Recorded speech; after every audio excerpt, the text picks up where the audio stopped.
Los robos a bancos son un género cinematográfico muy popular a nivel mundial y con grandes películas para nombrar. Dentro del género hay dos variantes para este tipo de películas, las Caper Movies y las Heist Movies, cada una con sus respectivas particularidades. El cine argentino tiene una larga historia de películas que involucran asaltos o choreos de algún tipo, aunque no muchas respeten las convenciones de este género. Era hora ya de volver a hablar de nuestro querido cine argentino y por eso hoy les traemos nuestro top 5 con las mejores películas argentinas de robos a bancos. Bienvenidos amigos, ¿cómo andan? Nosotros somos los hermanos Ramis y les damos la bienvenida a la Casa del Crítico, el lugar preferido para ustedes donde pueden hablar de cine. Antes de seguir con el video, no se olviden de darle like, suscribirse y activar la campanita para no perderte nuestros futuros videos. Número 5. Vino para robar. Empezamos con una excelente película que mantiene bastante la estructura típica que uno está acostumbrado a ver en películas del género. Daniel Hendler y Valeria Bertuccelli interpretan a dos ladrones de guante blanco que se conocen en circunstancias raras, mientras ambos tratan de robar una importante obra de arte en un museo. Más adelante, ellos se ven obligados a trabajar juntos para robar uno de los mejores vinos del mundo, la bóveda de un banco. Está dirigida por Ariel Winograd. Esta película se estrenó en 2013 y la pueden ver por Cinear de manera gratuita. Número 4. En Plata Quemada, Leonardo Sbaraglia, Eduardo Noriega y Pablo Echarri eran un trío de ladrones que robaban el contenido de un camión blindado. Pero el plan no sale como se esperaba y después de una masacre tienen que esconderse en un pueblito de Uruguay mientras la policía les pisa los talones. Está ambientada en la década del 50 y se estrenó en el año 2000. Es la adaptación de uno de los bestsellers nacionales más importantes, escrito por Ricardo Piglia y ganadora del premio Planeta.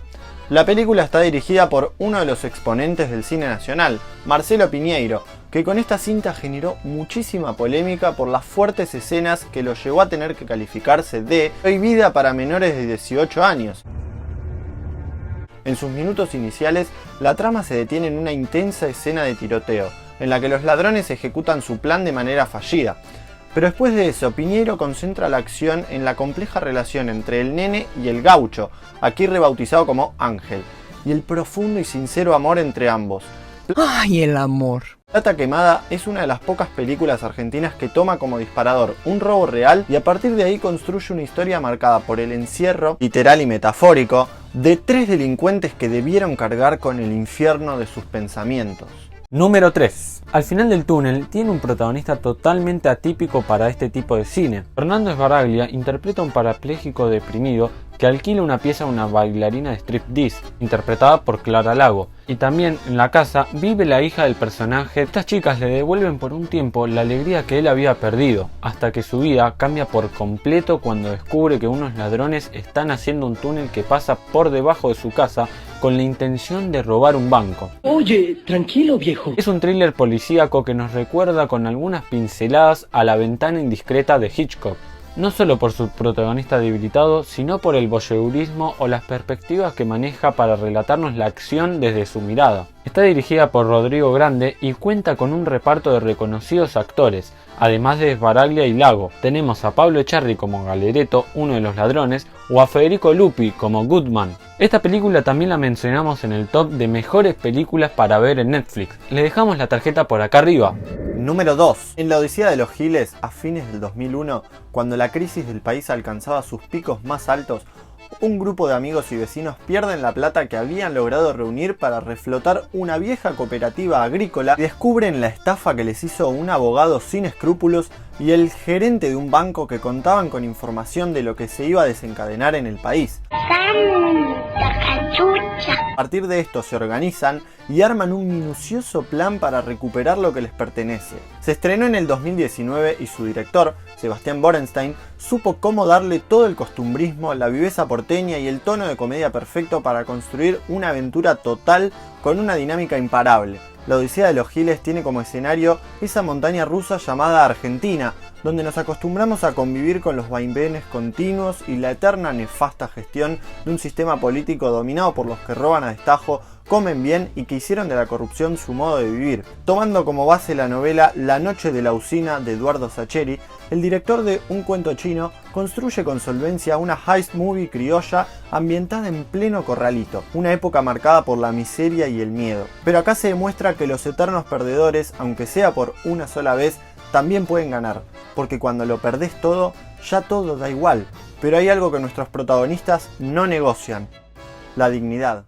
Desde el primer puesto mencionamos a dos muy buenas películas que quedaron afuera del top por muy poquitito, así que se las anotan para ver si tienen ganas de hacer maratón de robos a bancos. Ok, polilla. El documental Seré Millones fue uno de los grandes éxitos independientes del 2014. Este documental cuenta la historia verídica de un grupo de militantes revolucionarios que en enero de 1972, durante la dictadura militar de Lanusse, ocuparon el Banco Nacional de Desarrollo, a pocos metros de la Casa de Gobierno, expropiando para la causa la suma de 10 millones de dólares.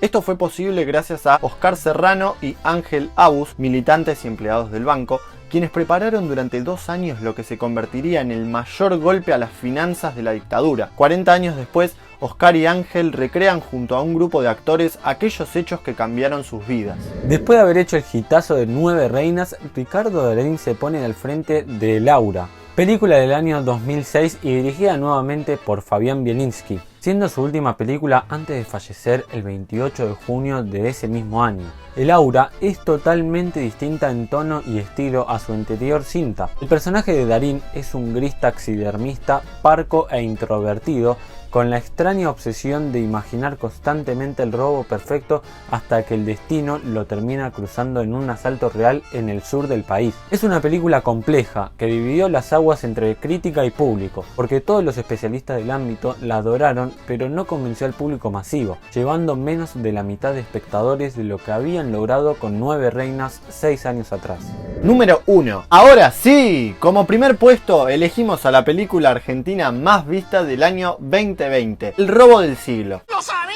Eran 6 ladrones, burlaron a la policía durante 5 horas, no dispararon un solo tiro y hasta le cantaron cumpleaños feliz a una abuelita que estaba en la fila. Al término del robo se llevaron entre 15 y 25 millones de dólares y dejaron un mensaje en un papelito que decía: en barrio de ricachones, sin armas ni rencores, es solo plata y no amores. El suceso policial real fue el llamado robo del siglo. En Argentina, y durante 14 años, todo el mundo esperaba que se hiciera la película. Finalmente se rodó y se convirtió en un éxito rotundo, protagonizada por Guillermo Francella como el uruguayo, Luis Mario Vitete Sellanes y Diego Peretti en el rol de Fernando Araujo. El robo del siglo del director Ariel Winograd se estrenó en 2020. La historia, ocurrida el 13 de enero del 2006, siempre tuvo todos los elementos para ser un buen thriller. Personajes carismáticos, villanos identificables, proeza técnica y un contexto social claro. Pero además contenía una buena dosis de humor, un ingrediente que lo entregaron las circunstancias y los involucrados en este atraco perfecto. En El robo del siglo se relata la preparación del asalto, les tomó 2 años de trabajo, el robo mismo y los días posteriores. La historia de lo que pasó con los personajes ya se conoce, pero la película te aseguro que se las arregla para entretener sin parar. Bueno amigos, si llegaron hasta acá les agradecemos. Ahora es su turno, queremos saber qué opinan, si vieron todas las películas, cuáles les pareció la mejor, qué películas nos faltó, capaz que ustedes vieron alguna que nosotros no, así que dejen todo abajo en los comentarios que queremos saber su opinión. Antes de que te vayas, no te olvides de darle like, suscribirte y activar la campanita para no perderte nuestros futuros videos. Les mandamos un saludo enorme y hasta la próxima. Chao, nos vemos.